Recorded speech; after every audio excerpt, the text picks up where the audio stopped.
এটা হচ্ছে খুবই অল্প বাজেটের ভিতরে একটি এক্সিও গাড়ি। হেডলাইট গুলো অরিজিনাল আছে আর কালারটা পাচ্ছেন পাল ফ্রেশ আছে। এটা বেজ ইন্টেরিয়র না? হ্যাঁ, বেজ ইন্টেরিয়র আর বেজ কালার সিট কভারে কিন্তু নতুন ইনস্টল করা আছে গাড়িতে। আচ্ছা, সিট কভার কি আপনারা লাগিয়েছেন না অবস্থায় পেয়েছেন? আমরা এই অবস্থায় পেয়েছি। আর 60 লিটার এই যে সিএনজি করা আছে দেখেন। আসসালামু আলাইকুম এভরিওয়ান, আশা করি সবাই অনেক ভালো আছেন। আপনারা যারা এক্সিও গাড়ি খুঁজছিলেন তাদের জন্য আজকের এই ভিডিওটি। আর আজকে আমরা রয়েছে জিলানি মাঠে একটি এক্সিও গাড়ি পেয়েছি। চলুন একটু ডিটেলস আপনাদেরকে জানাই। আমাদের সাথে এই শোরুমে জীবন ভাই রয়েছেন। জীবন ভাই, আপনার এক্সিও একটু ডিটেলস আমাদের অডিয়েন্সকে বলেন না। এটা হচ্ছে খুবই অল্প বাজেটের ভিতরে একটি এক্সিও গাড়ি, 2013 মডেল, রেজিস্ট্রেশন 2017 সালে। আচ্ছা, সিএনজি বা এলপিজি কনভার্ট করা আছে? এটাতে আপনার সিএনজি কনভার্ট করা আছে এবং কি স্মার্ট কার্ড মালিক, টেক্সট টোকেন ফিটনেস দুটাই আপডেট আছে। আচ্ছা, আমরা হেডলাইট থেকে যদি খেয়াল করি, হেডলাইট গুলো অরিজিনাল আছে আর কালারটা পাচ্ছেন পাল।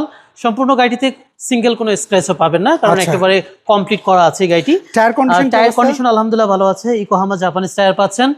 আর ভিতরটা যদি একটু দেখানোর চেষ্টা করি, ভিতরটা কিন্তু আলহামদুলিল্লাহ ফ্রেশ আছে। এটা বেজ ইন্টেরিয়র না? হ্যাঁ, বেজ ইন্টেরিয়র। কি স্টার এটা? হ্যাঁ, কি স্টার। আর এসির কথা যদি বলি, সেটা কিন্তু আলহামদুলিল্লাহ অনেক ভালো আছে। আর বেজ কালার সিট কভারে কিন্তু নতুন ইনস্টল করা আছে গাড়িতে। আচ্ছা, সিট কভার কি আপনারা লাগিয়েছেন না অবস্থায় পেয়েছেন? আমরা এই অবস্থায় পেয়েছি।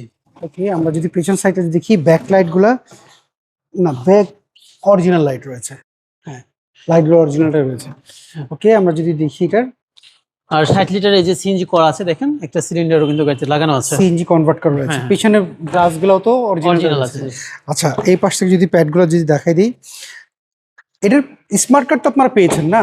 জি, মানে যে কোনো সময় মালিকানা করা সম্ভব? হ্যাঁ, একদিনের ভিতরে মালিকানা ট্রান্সফার করা সম্ভব। আচ্ছা, এখন কথা হলো যারা গাড়ি কিনতে আসবে ওনারা যদি চায় যে কোনো জায়গা একটু চেক আপ করে নিতে, অ্যানালাইজিং সেন্টার বলে, টেকনিশিয়ান বলেন, আপনাদের কোনো সমস্যা আছে? না, আমাদের কোনো সমস্যা নাই। কাস্টমারের স্যাটিসফাইয়ের জন্য যে কোনো জায়গায় চেক করাতে পারে। ওকে, আমরা যদি একটু ভিতর সাইডে দেখা দিই, ইঞ্জিন, গিয়ার বক্স এগুলো কেমন পেয়েছেন আপনারা? আলহামদুলিল্লাহ ভালো আছে। ওকে, আমরা এখানে যা দেখতে পাচ্ছি জাপানি স্টিকার রয়েছে। আচ্ছা, এটা একটু বন্ধ করে, পেপারস আপ টু ডেট কেমন রয়েছে এটা বলেন তো? এটার পেপারস আপডেট আছে 2026 সাল পর্যন্ত। প্রাইস কেমন চাচ্ছেন এই গাড়িটা? 13 মডেল, 17 লাখ টাকা, 17,90,000 টাকা। 17,30,000, এটা হচ্ছে 13 মডেল, 17,30,000। জি। প্রাইসটা কি ফিক্স না দামাদামির সুযোগ আছে? না, জিলানি মাঠে আসলে অবশ্যই প্রাইস নিয়ে কথা বলতে আচ্ছা, পারবো। অনেকে আপনাদের অ্যাড্রেস জানেন, একটু অ্যাড্রেসটা বলবেন আপনাদের? আমাদের অ্যাড্রেস হচ্ছে মোহাম্মদপুর শ্যামলী রিং রোড, আদাবর থানার ঠিক বিপরীত পাশে বাইতুসালা জামে মসজিদ আন্ডারগ্রাউন্ডে। স্ক্রিনে তাদের ফোন নাম্বার, এই নাম্বারে যোগাযোগ করলে হ্যাঁ, এই নাম্বারে যোগাযোগ করলে ইনশাআল্লাহ আমরা সকল ডিটেইলস দিয়ে দিতে পারবো। ওকে, ভালো থাকবেন, আবার কথা বলবো। আসসালামু আলাইকুম। সো এভরিওয়ান, এই ছিল আজকের ভিডিও। যদি এই গাড়ি আপনাদের পছন্দ হয় এক্সিও, স্ক্রিনে তাদের ফোন নাম্বার, জেনারেলি মার্ট, এই নাম্বারে যোগাযোগ করবেন। সবাই ভালো থাকবেন, আবার দেখা হবে। আল্লাহ হাফেজ, আসসালামু আলাইকুম।